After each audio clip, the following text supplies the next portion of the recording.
ढोला, ये ऊपर वाले की देन है रे कि तुम दोनों बात कर सकते हो। अब से तुम दोनों की दोस्ती और भी गहरी हो जाएगी।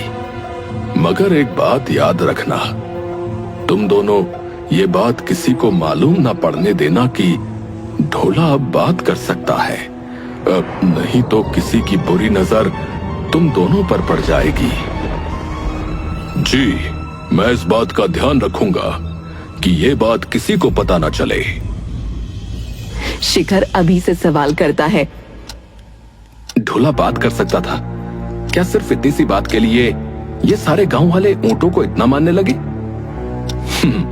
नहीं, इस वजह से हम ऊंटों को नहीं मानते कि हमारे गांव में एक ऊंट था जो बात कर सकता था, बल्कि इस वजह से हम ऊंटों को मानते हैं कि जो ढोला ने इस गांव के लिए किया वो इस गांव की मिसाल बन गई। अब ऐसा क्या किया ढोला ने जो पूरे गांव वालों के लिए मिसाल बन गया? ढोला बोलने लगा था, जिस वजह से चंदन और उसकी दोस्ती गहरी हो चुकी थी। मगर थोड़े ही दिनों बाद गणिपुर गांव में पानी की कमी के कारण अकाल आ गया। गांव के सारे कुएं सूख चुके थे। तभी चंदन के पिता ने चंदन को बुलाया और उससे कहा, बेटा, गांव के लोगों को कहीं पानी नहीं मिल रहा है और जल्द ही उनका जमा किया हुआ पानी भी खत्म हो जाएगा। तुम्हें रेगिस्तान के रास्ते से जाकर पानी का कोई जरिया ढूंढना होगा। चंदन के साथ उसकी दोस्त पूनम भी खड़ी थी। चंदन और उसके पिता के बाद पूनम ही थी जिसे यह पता था कि ढोला बात कर सकता है। चंदन के पिता की बात सुनकर पूनम कहती है, अब बिल्कुल चिंता मत कीजिए, मैं भी चंदन के साथ गांव वालों के लिए पानी ढूंढने जाऊंगी। पिताजी, मैं, पूनम और ढोला अभी रेगिस्तान की ओर निकलते हैं पानी को ढूंढने के लिए। ढोला के साथ चलने की बात पूनम को हजम नहीं हुई। क्या वो ढोला भी हमारे साथ चलेगी चंदन? हाँ पूनम, ढोला भी साथ आएगा। आखिर रेगिस्तान में ऊंट से ज्यादा अच्छा साथी और कौन हो सकता है। जाओ बेटा, अब इस गांव को बचाने का जिम्मा तुम्हारे हाथों में है। पानी ढूंढे बिना वापस मत लौटना। जी पिताजी, हम लोग पानी ढूंढकर ही रहेंगे। तो वो तीनों रेगिस्तान में निकल गए पानी की तलाश में। रेगिस्तान में तीनों पानी तलाशने लगते हैं। हर जगह उन्होंने अपनी आंखें घुमाई कि शायद उन्हें छोटा सा ही सही मगर कोई तालाब मिल जाए जिससे वो गांव वालों की पानी की समस्या खत्म कर सके। मगर एक पूरा दिन बीत गया और उन्हें पानी का एक कतरा तक नहीं मिला, जिससे परेशान होकर पूनम ने चंदन से कहा, चंदन, मुझे नहीं लगता कि रेगिस्तान में हमें कोई पानी मिलेगा। जब हमारे कुएं का पानी ही खत्म हो चुका है तो रेगिस्तान में हमें पानी कहां से मिलेगा? मुझे लगता है हमें और आगे जाना चाहिए। क्या पता हमें आगे कोई गांव मिल जाए जहां के कुएं में पानी हो, तो हम पानी को भरकर मेरे पीठ पर रखकर गांव ले आएंगे। तुम चुप रहो ढोला, तुम्हें रेगिस्तान और गांवों के बारे में क्या पता? तुम तो बस एक ऊंट हो, ज्यादा दिमाग मत लगाया करो अपना। पूनम, मैंने कितनी बार कहा है कि ढोला से इस तरह बात मत किया करो। वो मेरा दोस्त है और क्या पता शायद हमें आगे जाकर कोई गांव मिल ही जाए। क्या चंदन, तुम अब इस ऊंट की बात पर विश्वास कर रहे हो? ये बोल सकता है, इसका मतलब ये नहीं कि इंसान की तरह है। पूनम, मैंने कहा ना, इसके बारे में ऐसे बात मत करो। मुझे लगता है चंदन कि हमें वापस लौट जाना चाहिए और गांव जाना चाहिए। हमें पूरे एक दिन से पानी नहीं मिला है। गांव में अभी भी थोड़ा बहुत पानी जमा होगा। अगर हम अभी मुड़े तो सही समय पर गांव लौटकर पानी पी सकेंगे। चंदन ने बिना कोई संकोच किए पूनम को जवाब दे दिया, नहीं, जब तक मुझे पानी नहीं मिलता मैं वापस नहीं जाऊंगा। जो पानी गांव में जमा है वो जल्द ही खत्म हो जाएगा। फिर गांव वाले आगे कैसे जी पाएंगे? मुझे लगता है कि हमें हार नहीं माननी चाहिए। मुझे भी लगता है कि हमें हार नहीं माननी चाहिए। ठीक है, तो तुम सुनो इस ऊँट की। मैं वापस गांव जा रही हूँ। देखती हूँ तुम और तुम्हारा ये ऊँट पानी ढूंढ पाते हैं कि नहीं।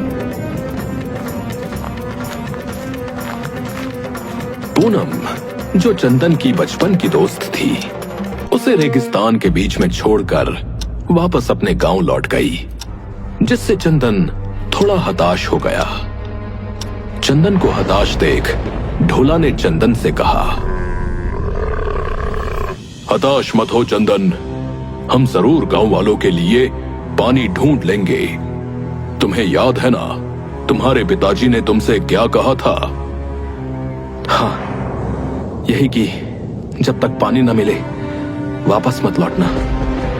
गांव वालों को बचाने की जिम्मेदारी अब हमारे हाथों में है। चलो ढोला, हम वापस नहीं लौटेंगे जब तक हमें पानी न मिल जाए। दोनों पानी की तलाश में रेगिस्तान में और अंदर जाते रहे और दर बदर पानी को खोजते रहे। रेगिस्तान में आंधी तूफान आए, मगर उनके मन में एक बार भी यह सवाल नहीं आया कि हमें वापस लौट जाना चाहिए। वो गांव वालों के लिए पानी ढूंढने के लिए रेगिस्तान में जाते रहे। जैसे जैसे वे लोग रेगिस्तान के अंदर जा रहे थे, वैसे वैसे चंदन की हालत खराब होती जा रही थी। तभी ढोला को रेगिस्तान में एक छोटा सा तालाब नजर आया। चंदन, देखो देखो, सामने ही तालाब है। ढोला, ढोला, आखिर हमें पानी मिल ही गया। हमें पानी मिल ही गया। अब हम गांव को बचा लेंगे ढोला। ढोला और चंदन उस तालाब की ओर जाने लगे, पर जैसे ही वो तालाब के पास पहुंचे, पानी की कमी के कारण चंदन बेहोश हो गया और नीचे गिर गया। चंदन, चंदन, उठो उठो मेरे दोस्त, अपनी आंखें खोलो। ढोला तालाब के और करीब आया ताकि थोड़ा पानी अपने मुंह में लेकर चंदन पर छिड़क सके, मगर जैसे ही उसने पानी पीने की कोशिश की, वैसे ही पानी के पास एक जादूगरनी प्रकट हो गई और उसने ढोला से कहा, रुक जाओ ऊंट, मैं जादूगरनी हूँ और ये तालाब मेरा है।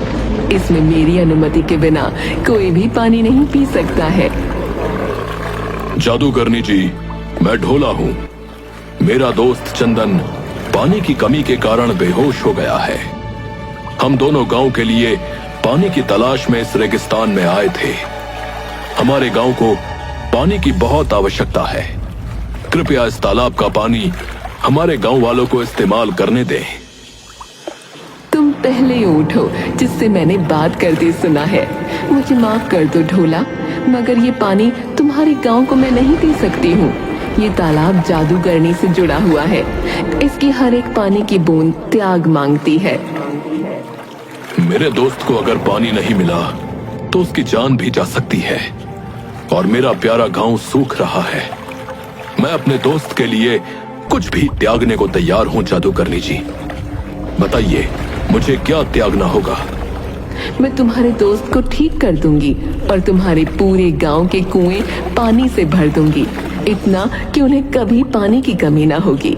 मगर ये सब मैं तब करूंगी जब तुम ये गांव छोड़कर मेरे साथ जादू नगरी में चलोगे। तुम्हें खुद को इस दुनिया से त्यागना होगा और मेरे साथ चलना होगा ढोला। तो ढोला ने बिना किसी संकोच के जादूगरनी से कहा, हाँ, मैं तैयार हूं आपके साथ चलने के लिए। बस एक आखिरी बार मुझे अपने दोस्त से बात करने दें। तो जादूगरनी ने चंदन को ठीक कर दिया। चंदन ने अपनी आंखें खोली और ढोला को अपने पास पाया। ढोला की आंखों में आंसू थे और वो आखिरी बार चंदन से बात कर रहा था। अब सब कुछ ठीक हो गया है दोस्त, वापस गांव लौट जाओ और खूब तरक्की करो। अब गांव में कभी पानी की कमी नहीं होगी। ढोला, ढोला नहीं, कहाँ जा रहे हो? कहाँ जा रहे हो? मत जाओ, मत जाओ मुझे छोड़कर। तुम मेरे सबसे अच्छे दोस्त थे। मैं आगे तुमसे कभी नहीं मिलूंगा, मगर अगर फिर मौका मिला तो जरूर तुम्हारे साथ और समय बिताऊंगा। ढोला, ढोला नहीं, ढोला, ढोला नहीं। और इस तरह जादूगरनी ढोला को अपने साथ ले गई। चंदन फूट फूट कर रोता रहा और फिर अपने गांव लौट आया बिना ढोला के।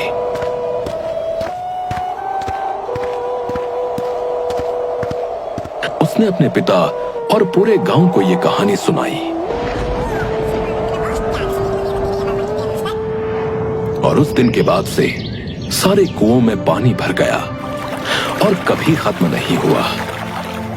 और इसीलिए ढोला के सम्मान में गांव का नाम बदलकर ढोलागंज रख दिया गया। ढोलागंज की कहानी सुनकर शिखर की आंखों में आंसू आ जाते हैं। ऊंट यहाँ पर दोस्ती का प्रतीक है। ढोला ने हमारे गांव को बचाया था, जिस वजह से इस गांव में ऊंटों को इतना मान दिया जाता है। अरे वाह, ये कहानी मैं जरूर अपने अखबार में छापूंगा ताकि लोग इसे पढ़कर प्रेरणा लें। और आपका बहुत बहुत धन्यवाद ये कहानी सुनाने के लिए। और हाँ, आपने इसे बहुत अच्छे से सुनाया। अच्छे से अच्छे से तो सुनाऊंगा ही ना, क्योंकि ये कहानी मेरे परदादा चंदन जी की जो है।